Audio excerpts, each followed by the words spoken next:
Assalamualaikum warahmatullahi wabarakatuh. Alhamdulillahirabbil alamin. Wassalatu wassalamu ala asyrafil anbiya'i wal mursalin nabiyyina Muhammadin wa ala alihi wa sahbihi ajma'in, amma ba'du. Alhamdulillah, segala puji bagi Allah Subhanahu wa ta'ala yang telah memberikan kita nikmat iman dan Islam.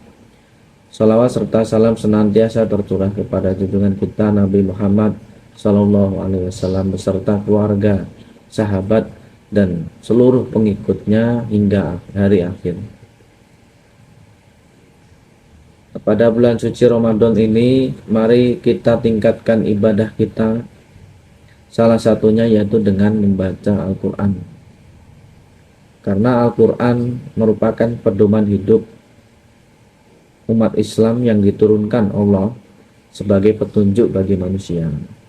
Namun, kapankah waktu terbaik untuk membaca Al-Quran? Nah, kita akan bahas dan perhatikan bersama waktu terbaik untuk membaca Al-Quran. Yang pertama yaitu membaca Al-Quran di waktu fajar atau subuh. Allah Ta'ala berfirman dalam Al-Quran, wa Qur'anal fajri inna Qur'anal fajri kana mashhudan, dan dirikanlah pula sholat pada waktu fajar. Sesungguhnya bacaan Al-Quran pada waktu fajar itu disaksikan langsung oleh malaikat. Quran Surat Al-Isra ayat 78. Membaca Al-Quran di waktu fajar memiliki keutamaan karena disaksikan oleh para malaikat. Oleh karena itu, setelah sholat subuh sebaiknya kita meluangkan waktu untuk membaca Al-Quran agar mendapatkan keberkahan dari Allah. Selanjutnya yang kedua yaitu membaca Al-Quran di waktu sahur. Dalam hadis Rasulullah Sallallahu Alaihi Wasallam bersabda, nikma sahurul mu'minit tamr. Sebaik-baik sahur bagi orang mukmin adalah kurma. Hadis riwayat Abu Dawud. Sahur adalah waktu yang penuh berkah. Bukan hanya untuk makan tetapi juga untuk beribadah. Maka selain makan sahur, kita bisa mengisinya dengan membaca Al-Quran agar hati menjadi tenang dan ibadah kita menjadi semakin berkualitas. Yang ketiga yaitu membaca Al-Quran di siang hari, terutama di waktu duha. Duha itu setelah subuh dan sebelum duhur, antara itu ya. Waktu duha adalah waktu yang baik untuk berzikir dan membaca Al-Quran. Rasulullah SAW bersabda, yusbihu ala kulli sulama min ahadikum sodaqotun. Setiap ruas tulang manusia harus dikeluarkan sedekahnya setiap pagi. Hadis riwayat Muslim. Membaca Al-Quran bisa menjadi bagian dari sedekah tersebut.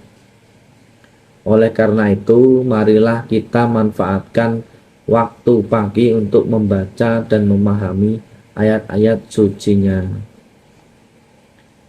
Dan yang selanjutnya yaitu keempat, membaca Al-Quran di waktu sore atau menjelang maghrib, antara asar dan maghrib. Menjelang waktu berbuka puasa adalah saat yang istimewa. Rasulullah Shallallahu Alaihi Wasallam bersabda, lis-shaimi farhatani, farhatun inda fitrihi wa farhatun inda liqa'i rabbih. Bagi orang yang berpuasa ada dua kemungkinan, ada dua kebahagiaan. Yang pertama, kebahagiaan ketika berbuka dan kebahagiaan ketika bertemu dengan Rabb-Nya.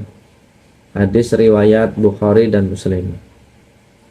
Membaca Al-Quran sebelum berbuka dapat menjadi salah satu cara untuk menambah pahala sebelum kita menikmati hidangan berbuka. Yang selanjutnya yaitu yang kelima, yaitu membaca Al-Quran di malam hari, terutama sepertiga malam terakhir.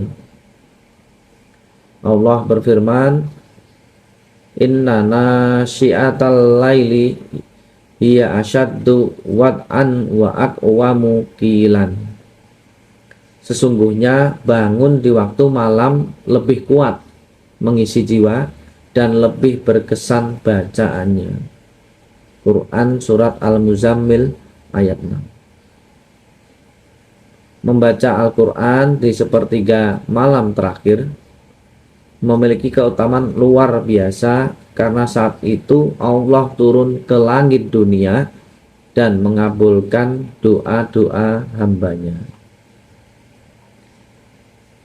Hadirin yang dirahmati Allah, waktu terbaik untuk membaca Al-Quran adalah sepanjang hari. Tetapi ada waktu-waktu istimewa yang lebih utama, yaitu seperti yang dijelaskan tadi. Yang pertama yaitu waktu fajar, subuh, karena disaksikan oleh malaikat. Yang kedua waktu sahur, karena penuh berkah. Yang ketiga waktu duha, karena bagian dari sedekah harian. Yang keempat menjelang maghrib, memanfaatkan waktu sebelum berbuka. Yang terakhir, yang kelima, sepertiga malam terakhir, karena waktu terbaik untuk bermunajat, memohon kepada Allah. Nah, semoga kita semua bisa memanfaatkan bulan Ramadan ini untuk memperbanyak membaca Al-Quran dan mendapat keberkahan dari Allah Subhanahu wa Ta'ala. Wabillahi taufik walhidayah. Wassalamualaikum warahmatullahi wabarakatuh.